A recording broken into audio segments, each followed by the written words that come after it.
Ahora vamos a estar hablando acerca de los objetos en SQL. Ten en cuenta que en una base de datos relacional existen tipos de objetos. Cuando me refiero a objetos, quizás se te viene a la mente el paradigma de programación orientada a objetos. Sin embargo, un objeto dentro de una base de datos relacional representa un objeto o es una referencia a una funcionalidad. Esto es como la forma adecuada de definirlo. En este módulo vas a conocer la finalidad de cada uno de ellos y para qué se utilizan. Es momento pues de empezar. Primero es entender qué es una tabla. Ya hablamos acerca de las cosas, de las definiciones de una base de datos relacional, que todo se basa en tablas. Inicialmente, la definición de tabla nos dice claramente que es una estructura en donde se almacenan los datos. Ya eso lo sabemos. La forma de verlo es similar a una hoja de cálculo que quizás tienden a confundir cuando trabajamos con Excel o hojas de cálculo en general, que tenemos esa idea de que representan una tabla. Obviamente una hoja de cálculo tiene un propósito y un comportamiento, y una tabla tiene otro propósito y otro comportamiento. Mejor dicho, una tabla está compuesta de columnas específicas y registros ilimitados. ¿Esto qué significa? Pues lo que en una tabla nosotros tenemos que definir cuántas columnas vamos a manejar, y la cantidad de registros sí puede ser casi infinita, casi. Muy bien, vamos a hablar acerca de los elementos de una tabla. De esto ya tenemos información por allí. Hice hace un par de días un TikTok en donde te daba esta información, te iba dando un abrebocas de lo que iba a ser este webinar. Y los elementos de una tabla están compuestos de 5, desde mi opinión. Obviamente esto también depende del tipo de manejador que estés utilizando. El primero son las columnas y los registros. El segundo son las claves. Existen 3 tipos de claves: la primaria, la única y la foránea. Los triggers, que es otro de los elementos que componen a una tabla. Una tabla también está compuesta de índices. Y el último componente son las estadísticas. Entonces ten en cuenta esto. Estos son los 5 elementos de una tabla. Esto es una pregunta de examen, mejor dicho. Vamos a ver qué es una columna. Una columna representa la definición de un tipo de dato, y una columna puede soportar tipos de datos simples y complejos. Hay tablas que pueden soportar tipos de datos enteros, tipos de datos int, por ejemplo, o float o varchar, que quizás ya los conoces. Como una columna puede soportar tipo de dato imagen, tipo de dato video. Hay escenarios en donde realmente, de esto quizás podemos hablar en otra ocasión, donde no es tan conveniente utilizar ese tipo de columnas por otros temas de rendimiento. Es algo que se puede hacer y es importante que conozcamos eso. Esto también a su vez nos da otro entendimiento, y es que en una columna yo puedo almacenar números, yo puedo almacenar fechas, yo puedo almacenar texto. De igual forma puedo almacenar un path, por decirlo así, una URL si quisiera, y todo esto va a representar la interpretación que ella le da es un tipo de dato varchar, o un tipo de dato texto en general, string. Esto pues es parte de las cosas que hay que realmente entender y discernir. Y otra de las cosas que también te quiero comentar es que en una tabla existe un número limitado de atributos. Las columnas también se conocen como atributos. Estos atributos, como te dije y te he estado diciendo, son ilimitados. Por decirlo así, no va a haber un momento en que yo tenga, no sé, una tabla con 1.000.000 de columnas. No, la definición de esas tablas las tengo que declarar previamente. Yo necesito una tabla de usuario en donde yo tenga nombre, apellido y cédula. Entonces yo eso lo defino antes de ingresar los datos. Hay casos en donde pues ya con los datos ya dentro de la estructura se puede modificar, obviamente. Sin embargo, el número de columnas siempre va a ser finito, siempre va a tener un número en específico. Muy bien, ahora voy a hablarte acerca de qué es un registro. Un registro, en pocas palabras, representa el conjunto de datos asociados a un elemento. Ten en cuenta que los registros también se conocen como filas o tuplas. En varios libros, documentos, artículos, vas a ver esta definición. Y esto es, en pocas palabras, lo que definen los datos de una tabla. Las columnas van una al lado de la otra y los registros van uno debajo del otro. Eso es básicamente la estructura. Y algo que también caracteriza a los registros es que pueden tener propiedades únicas. De eso ya te voy a estar hablando, pero digámoslo así, que nosotros dentro de una tabla podemos tener, mediante ciertos mecanismos, registros que sean únicos entre sí. Voy a hablarte acerca de qué es una clave primaria. Ten en cuenta que una clave primaria es una columna o combinación de columnas que identifican de forma única a un registro. Esto es básico, también se lo conoce como primary key, que es el nombre en inglés. Y algo particular de una clave primaria es que solamente debe o puede existir una sola por tabla. Esto es la forma en cómo el modelo relacional funciona, y algo adicional a lo que nos permite hacer la clave primaria es, o mejor dicho, dentro de las limitantes, es que no admite valores null. Yo no puedo tener una clave primaria y agregarle valores nulos. Esto es, como te estoy diciendo, un mecanismo para poder asegurar la integridad de los datos, que si yo defino una tabla que yo necesito tener un usuario único por cada registro, pues la clave primaria me permita, acorde a esas configuraciones que yo le agregue, tener esos registros únicos. Como te dije, columnas o grupos de columnas. Ahora voy a hablarte acerca de qué es una clave foránea. Estamos hablando a la final de las formas de cómo se identifican o cómo se relacionan las tablas entre sí. Y una clave foránea es una columna o grupos de columnas que suministran un vínculo entre dos tablas. Mediante foreign key, clave externa, mediante una clave foránea yo puedo tener una referencia hacia otra tabla. Esto es bastante importante entenderlo. Para dar un ejemplo muy claro, yo puedo definir una tabla de usuarios y puedo definir una tabla de accesos. Y en cada una yo tengo IDs diferentes, y estos yo necesito en la tabla de acceso poder vincular los IDs de los usuarios, y ese vínculo se hace mediante las claves foráneas. También te comento que la implementación de este tipo de llaves es un poco más complejo, entre comillas, porque obviamente ahí influye mucho cómo están desarrollado el modelo relacional de las tablas, las relaciones que hay en el modelo relacional, y quizás en su momento pues puede generar confusiones al comienzo. Esto no es tampoco nada que se pueda dominar, todo tiene digámoslo así, se puede, si se hacen las cosas correctas, si se estudian, se puede dominar muy bien este término, y ya con el pasar del tiempo y la experiencia vas a poderlo implementar de una forma más simple. ¿Qué es la clave única? Una clave única es una columna o combinación de columnas que identifican de forma única un registro. Te vas a estar preguntando, a ver, eso que me estás diciendo es básicamente una clave primaria. Tienes que entender y tener en cuenta que la clave única también se le conoce como unique key, y puede, digámoslo así, que una tabla, y esto es lo que lo hace diferente, pueden haber múltiples claves únicas. Algo que permite la clave única es admite valores null, que es algo que no puede hacer la clave primaria, y la forma en cómo se implementa es utilizando claves foráneas. Estos tres conceptos son necesarios poderlos comprender a fondo, tener en cuenta que es una clave primaria que se utiliza para identificar de forma única los registros, la tabla o la clave foránea que se utiliza para yo referenciar desde una tabla a otras tablas mediante su clave primaria, y la clave única es básicamente un tipo de clave que admite valores null, pero se utiliza, escucha bien, y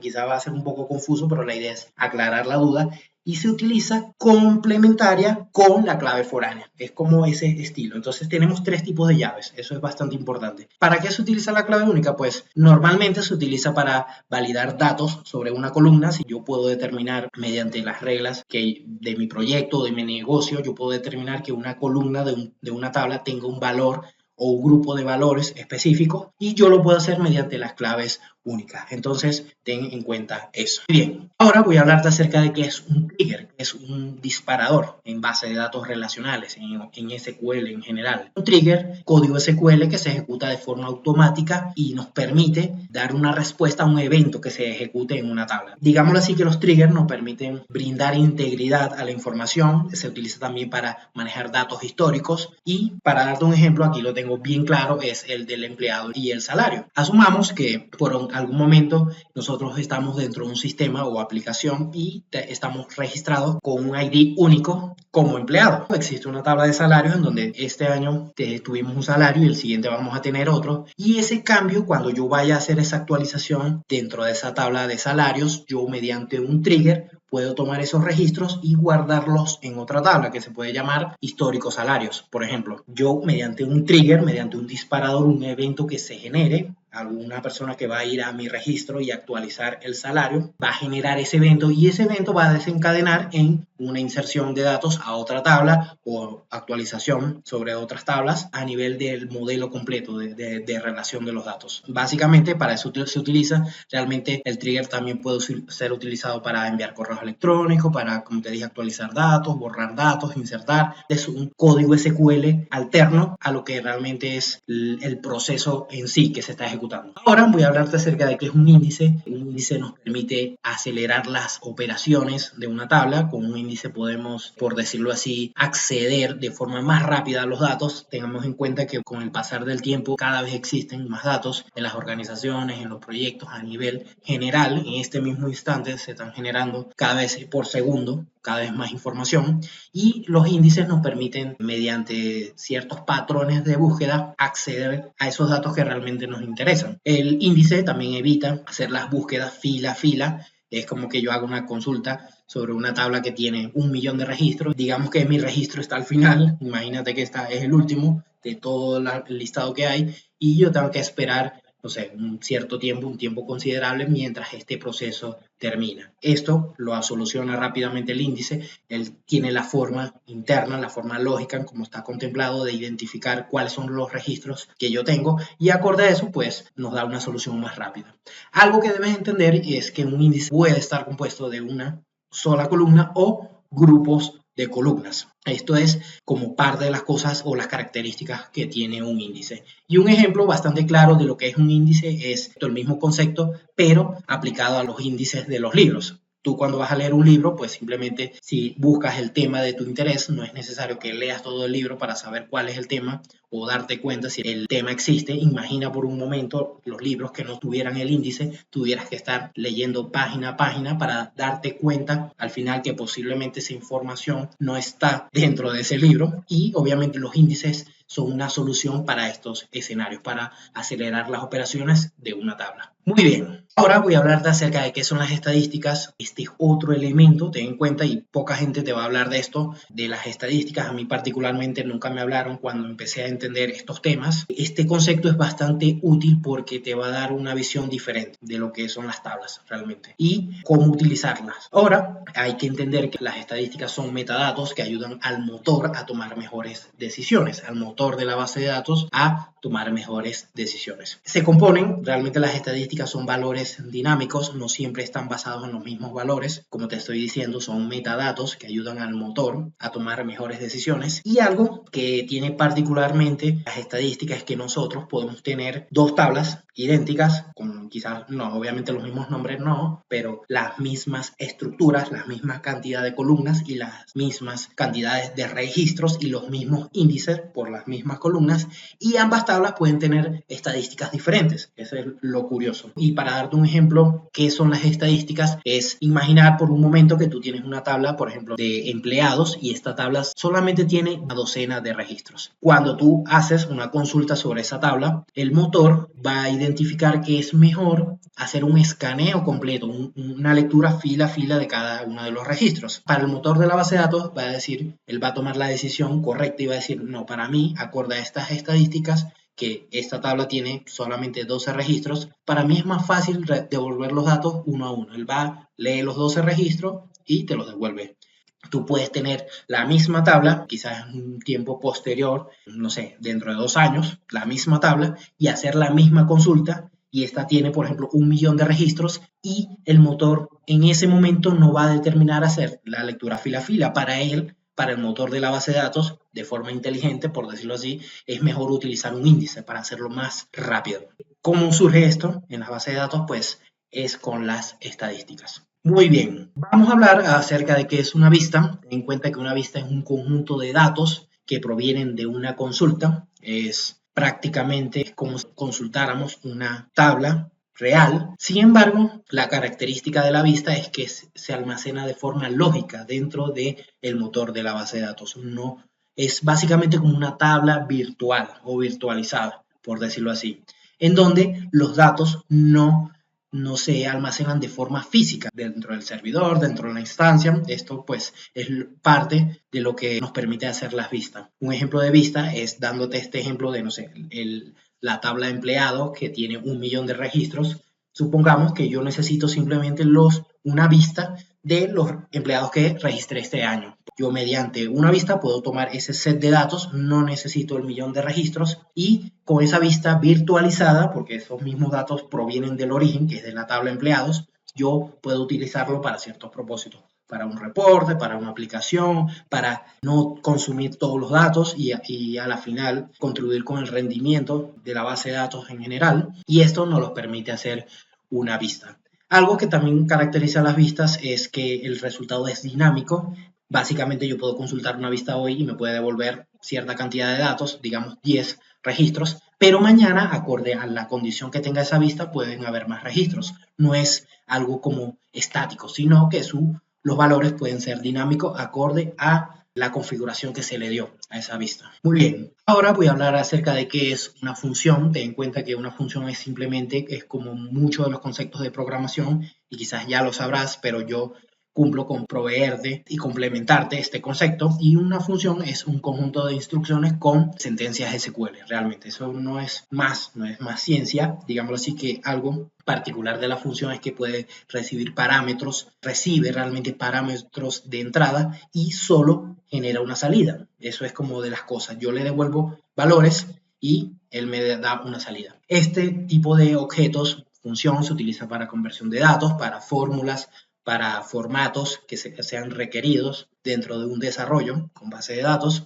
Y acá tenemos unos ejemplos. Tenemos, por ejemplo, el looper, tenemos que es una función del sistema muy conocida que se utiliza para hacer las letras mayúsculas. Existe el lower, que es para hacer las letras minúsculas. Tenemos el concat, que nos permite concatenar valores o pegar valores texto. Yo tengo una columna nombre y tengo una columna apellido y necesito concatenarlos. Utilizo esa función y creo una columna para cierto propósito. Y también existen las funciones que nosotros definimos como usuarios, que son, por ejemplo, formato texto. Yo necesito, por ejemplo, un texto de un correo electrónico, de algún formulario que un usuario diligenció, cualquier cosa que sea necesaria. Yo necesito darle una transformación, por ejemplo, de que todo lo que ingrese, todo lo pase a mayúsculas y le borre, por ejemplo, los espacios a los lados. Esto se puede hacer fusionando diferentes funciones para que se entienda, y estas son funcionalidades que yo puedo implementar en mis desarrollos. También tenemos formato fecha, que eso es también otro área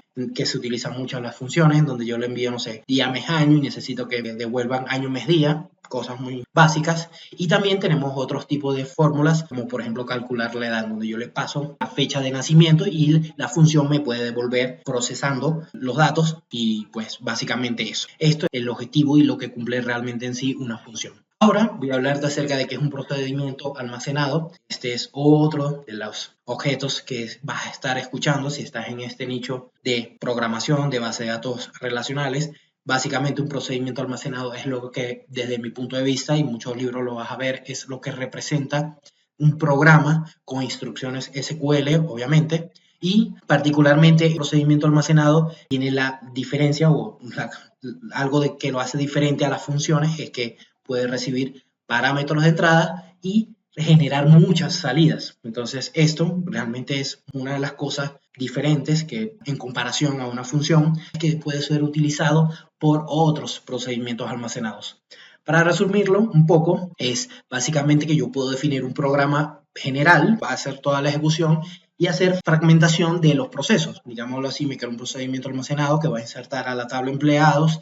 Me puedo crear otro, como te estoy diciendo, depende mucho del escenario, pero te estoy dando como ejemplos. Puedo crear otro segundo procedimiento almacenado que actualice los datos de los empleados y un tercer procedimiento almacenado que los elimine. Y esos tres yo los puedo utilizar dentro de un solo procedimiento almacenado, que a la final es el que va a ser el llamado general de todo. Realmente este tipo de programas se utilizan para rutinas específicas, para reglas del negocio, que cada negocio es diferente y tiene sus propias reglas, sus propias definiciones, y esta lógica del negocio se puede implementar en lo que son los procedimientos almacenados. Muy bien, ahora vamos a hablar acerca de qué es un usuario. Ten en cuenta que un usuario representa lo que es una unidad de acceso en una base de datos. Ese es el concepto claro y preciso. Un usuario puede tener diferentes niveles de acceso. Realmente muchas de las cosas se manejan dentro de estos niveles es acceso a bases de datos de forma individual o de forma múltiple. Con un usuario puedo tener acceso a una sola base de datos o a múltiples bases de datos, dependiendo de la configuración que se me haya suministrado. Y también, digámoslo así, que se puede tener permisos a nivel general y específico, por decirlo así, a objetos completos de una sola base de datos. A todos los objetos yo puedo tener acceso, como a una sola base de datos puntual, solamente tengo acceso a un tipo de objeto, que puede ser una vista, puede ser una tabla, puede ser un procedimiento almacenado, todo esto que te he estado comentando. Entonces, eso es básicamente lo que representa un usuario. Muy bien, ahora vamos a hablar acerca de qué es un job. Ten en cuenta que un job realmente es un objeto en base de datos relacionales, se clasifica como objeto, se utiliza para crear grupos de tareas planificadas para ejecutar, digamos así, yo necesito ejecutar todos los días a las 12 de la noche un proceso, ir a actualizar registros, ir a borrar registros, hacer lo que yo necesite y obviamente no voy a estar ahí a esa hora para hacerlo de forma manual, sino que yo lo puedo designar sobre un job. Entonces, o también se le llama como schedule, también se le conoce como tarea simplemente. Algo característico de los jobs es que están compuestos de pasos y schedule. Un paso es básicamente, su nombre es bastante descriptivo, eso representa una secuencia dentro del job. Por decirlo así, puedo crear dentro de un job un paso que vaya y consulte los datos, puedo crear otro job otro paso que vaya y los actualice, puedo crear otro paso que los borre, que los elimine, y todo eso es como la forma secuencial en cómo él lo maneja. Realmente, dependiendo del escenario, pues, y el contexto, todo se puede agrupar en un solo paso. Todo eso, a la final, todos los jobs admiten lenguaje SQL y yo lo puedo tener de forma secuencial. Y también otro de los elementos de un job es el schedule, que es en donde yo puedo asignarle la periodicidad que quiero que tenga ese job. Si quiero que se ejecute todos los lunes a las 7 de la mañana, si quiero que se ejecute todos los días a cierta hora, cada 15 minutos, cada hora, todo eso yo lo puedo hacer dentro de un job. Y como te estoy diciendo acá, invoca programas o scripts SQL. Yo puedo desde un job llamar un procedimiento almacenado o utilizar un script SQL directo, por describirlo de esa forma. Bueno, obviamente esto puede abarcar más, sin embargo, uno de los usos es que se utiliza para planes de mantenimiento, que eso es de las cosas que quizás yo creo que es bastante útil realmente y yo en lo personal lo he utilizado para planes de mantenimiento en bases de datos y también obviamente para procesos internos empresariales realmente de las organizaciones. Hay organizaciones, como te estoy diciendo, acorde a cada nicho, acorde a cada tipo de negocio, se necesitan ciertos procesos a ejecutar, tener la información al día, pues obviamente para eso también se utilizan los jobs. Muy bien, otro objeto que es bastante también interesante y del cual quizás no hayas escuchado, no te hayan hablado, dependiendo también del nivel en el que te encuentres, es una traza. ¿Qué es una traza? Pues una traza en base de datos, en SQL, en base de datos relacionales, es una herramienta que nos permite recopilar eventos. Esto es parte de las cosas que te comentaba, de las cosas que puede hacer una base de datos. Yo puedo ir a obtener los eventos que están ocurriendo en cierto momento del día, en cierto momento de la semana, sobre una base de datos. Y algo que tiene las trazas es que se puede programar su captura. Yo puedo decir, bueno, es que yo necesito saber qué está ocurriendo todos los días a la medianoche, pues complementándolo con quizás un job, quizás procedimiento almacenado, se hace la programación y se puede obviamente asignar esa funcionalidad para que sea utilizado por una traza o se haga una traza de los datos. Realmente el origen de una traza nos permite, como te dije, dar seguimiento a las aplicaciones y los destinos de una traza pueden ser un archivo en donde yo diga, bueno, todo lo que tú recolectes, pues almacénalo en un archivo dentro del sistema operativo o directamente lo puedo almacenar en una tabla, que es también algo que se utiliza también para analizar datos, para hacer consultas sobre esas tablas, tomar ciertos patrones, hacer ciertos filtros. Todo esto es utilizado y realmente se utiliza mucho para identificar problemas en las bases de datos. Ese es como los casos reales. En un caso normal vas a tener esto, quizás que veas una lentitud en base de datos y alguien, o un DBA o un desarrollador te va a decir que la mejor forma o quizás su acción va a ser vamos a tomar una traza sobre esta base de datos e identificar qué es lo que está ocurriendo. Las trazas también básicamente admiten lotes SQL, que son scripts de usuarios que se ejecutan, eventos del motor que pueden estar ocurriendo en el momento que tú estás determinándolo, obviamente, y también nos permite identificar interbloqueos, que es otro de los términos que te voy a estar hablando un par de minutos.